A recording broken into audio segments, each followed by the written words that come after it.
Dear Patriots, before the news starts, please subscribe to our patriotic channel by clicking the subscribe button. Give us a thumbs up to this video. Don't forget to leave your opinion below in the comments section. Share the news on Facebook and Twitter so you friends see it. Thank you. Roseanne just smacked down Rob Reiner for all that Russian BS. It's awesome. It is a very surprising development, but former liberal and then libertarian actress and comedian Roseanne Barr has turned into one of the strongest critics recently of Hollywood liberals. Barr, whose iconic sitcom Roseanne depicted the lives of struggling regular Americans in the Rust Belt, has also become an active supporter of Republican President Donald Trump. Roseanne, however, knows she is up against a big challenge when fighting back against the knee-jerk liberals who run the entertainment industry in Los Angeles. One of her biggest foes has been actor and The Princess Bride director Rob Reiner. Reiner, who lives in hyper-wealthy Malibu, is apparently still living out the loser lefty hippie character Meathead he played in the 70s sitcom All in the Family. Reiner recently became part of a group called the Committee to Investigate Russia, which has been attempting to keep the collusion conspiracy theory about Trump and Russia alive. Via her Twitter account, Roseanne detailed an interaction she recently had with Reiner where she called him out for his continued smears about the president. Recounted Barr, "I drank too much in NYC and saw Rob Reiner and could not help myself. I went over to him and got into a fight with him over all that Russian BS." She continued, "I said you're buying fake news. He said, I'm not going to listen to this. I'm out of here.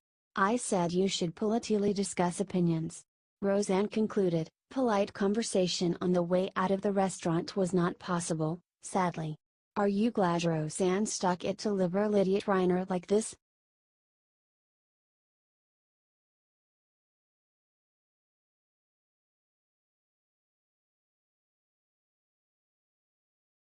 Radio host Delilah just got deeply tragic news. "It's so sad, will you pray for her?" Iconic nationally syndicated radio host Delilah Renee has been brightening the lives of Americans with her comforting voice and words for years. Tragically, it appears that Delilah right now is the one who is in great need of comfort. Through her Facebook account, Delilah announced this month that her son Zachariah had committed suicide. In the background of her Facebook page, Delilah posted the National Suicide Prevention Hotline number, 1-800-273-8255. Wrote Renee about her late son, "He was being treated, counseled, and embraced fiercely by family and friends while battling depression for some time now. My heart is broken beyond repair and I cannot fathom how to go on. But I have to believe he is at peace with the Lord and that God will get us through." The beloved radio host continued, "I will be absent from the radio and on social media for a time as I grieve and try to process this loss with my family. In the meantime we'll be playing some of my favorite shows from the recent past. I'll look forward to my return, as you all lift me up so very much." Delilah concluded her sad post by saying, "Please pray for my beloved Zachy, and I will pray for all suffering from this debilitating disease called depression. Will you pray for Delilah Renee and her family during this very difficult time?"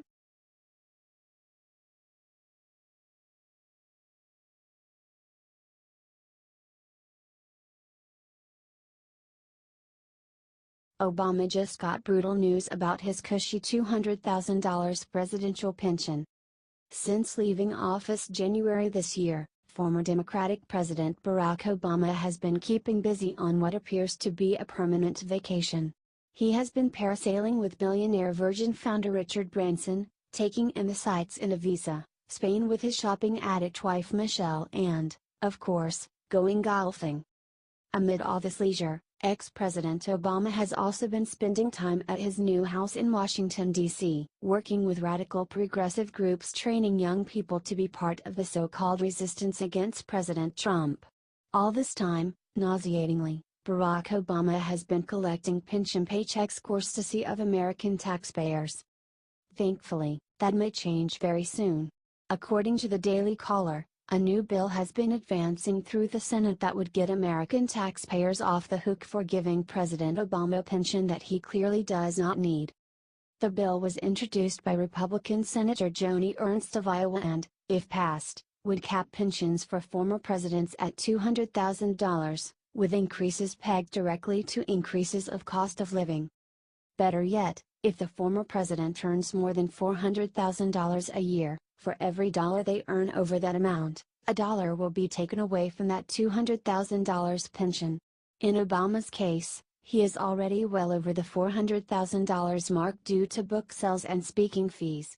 Therefore, if Senator Ernst's bill is signed into law, there is a very good chance Barack Obama will get no money from American taxpayers for his pension, at all. Are you glad in the future you may not have to pay for Obama's retirement?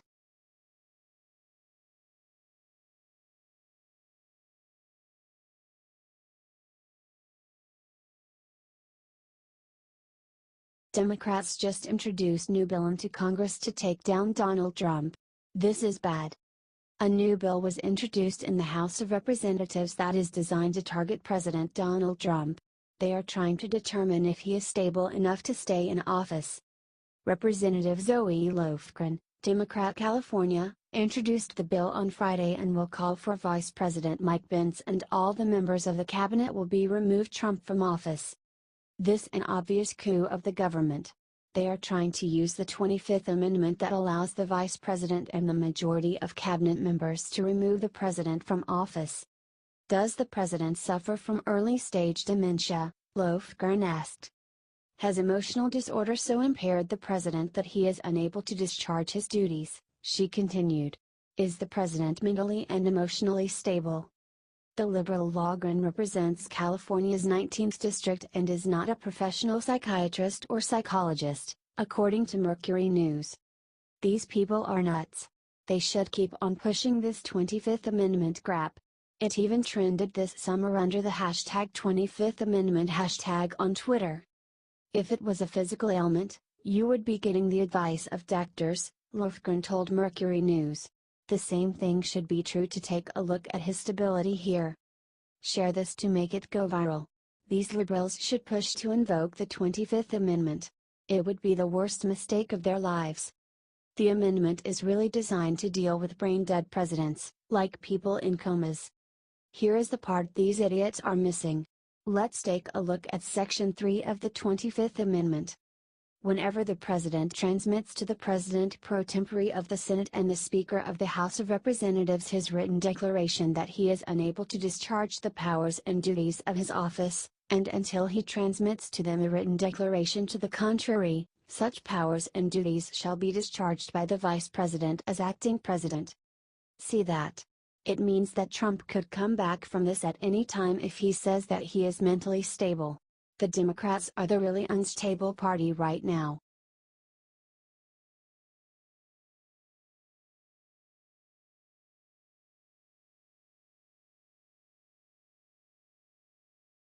Have you no shame? Geraldo Rivera crushes Frederica Wilson for politicizing Gold Star phone call. Florida Representative Frederica Wilson went after President Trump for how he allegedly gave condolences to a grieving Gold Star mother. John Kelly defended the president and the fight continued. John Kelly called Wilson an empty barrel, in reference to the idea that someone with an empty head makes the most noise. Wilson, out of nowhere, said the term empty barrel is racist. That's a racist term, too. I'm thinking about that one. We looked it up in the dictionary because I had never heard of an empty barrel. And I don't like to be dragged into something like that. The only thing I want to be dragged into right now is getting back our girls who are the victims of Boko Haram in Nigeria, said Wilson. Geraldo Rivera defended John Kelly, saying that his speech was non-political and that Wilson is acting in a very shameful way.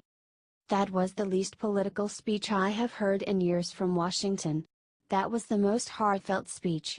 To take the president's condolence call to the widow and make that like everything else, it's just like everything else. And at some point you've got to think, where's the dignity? Have you no shame? Said Geraldo. I just wish that she would drop it. Let's drop this now. This is the last thing this widow needs, said Geraldo. Do you think he's right?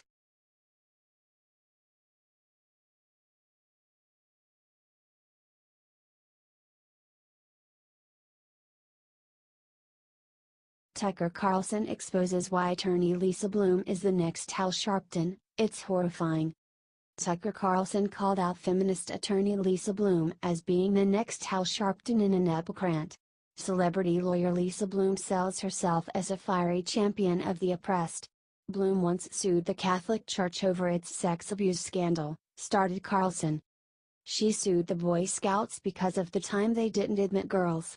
She represented one of Bill Cosby's accusers and 3 women who said Bill O'Reilly sexually harassed them. She is on television all the time, the Al Sharpton of the feminist movement.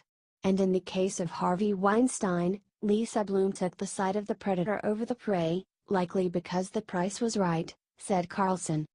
In the original New York Times piece exposing Weinstein's behavior, Bloom appears as Weinstein's attorney, advisor, confidant, explainer-in-chief. She tried to explain away his behavior as the fumblings of the confused relic from an earlier age, he continued. In her words, an old dinosaur learning new ways. According to Lisa Bloom, Weinstein didn't realize that groping terrified women might be perceived as, quote, intimidating, he continued.